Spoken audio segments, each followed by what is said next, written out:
Senator, confirm lang namin, Yes. meron talaga mga nagpunta rito from the ICC noong 2023, hindi ba? Okay, ito po. Yung tungkol po sa mga operations ng ICC dito Yes. sa bansa, I'm sorry to say na hindi ako pwedeng mag-divulge ng information about it kasi highly confidential siya. It will involve lives of not only the ICC investigators, kundi pati yung mga testigo na nakakausap. Kaya talagang pinagbabawal po na i-divulge yan. Ngayon, ito pong ginawa nila baligod at nung itong mga humarap na ito ng mga dating sundalo daw, yan po ay violation ng Rome Statute yan. Kaya pwede silang makasuhan ng obstruction of justice. Obstruction of justice yan ng ICC. ICC mismo Ano po yung magkakaso dyan sa specific mga yan, I tell violation? you. Ano po yung I specific believe violation yung- ng Rome Statute?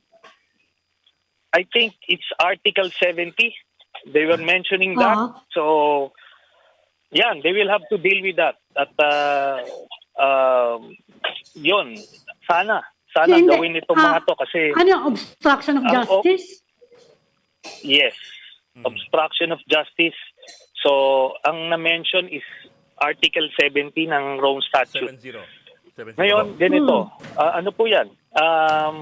Sensitibo to. Akala nila laro-laro lang itong ginagawa nila na ito. Kung nagpapagamit sila sa mga kampo ng Duterte para lang maitulak yung kanilang agenda, well, pagbabayaran nila ito. Hindi pwede yan. Nasa mali sila rito. Itong ginagawa natin na pag-pursue ng hustisya through the ICC, ito ay para sa ikibubuti ng mga pamilya ng biktima at ng ating bansa para panagutin yung mga mastermind na to. Huwag nilang sasabihin na nasa tama sila rito kasi talagang sasamain sila sa akin. Sir, do you have a timetable? You said kanina you're planning to file a case.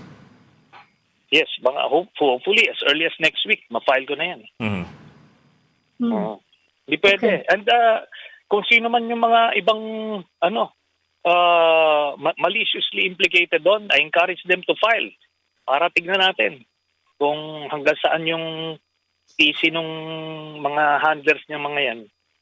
I'm sure ilalaglag yan at in the end, hihingi ng tawad yan at nagkamali sila.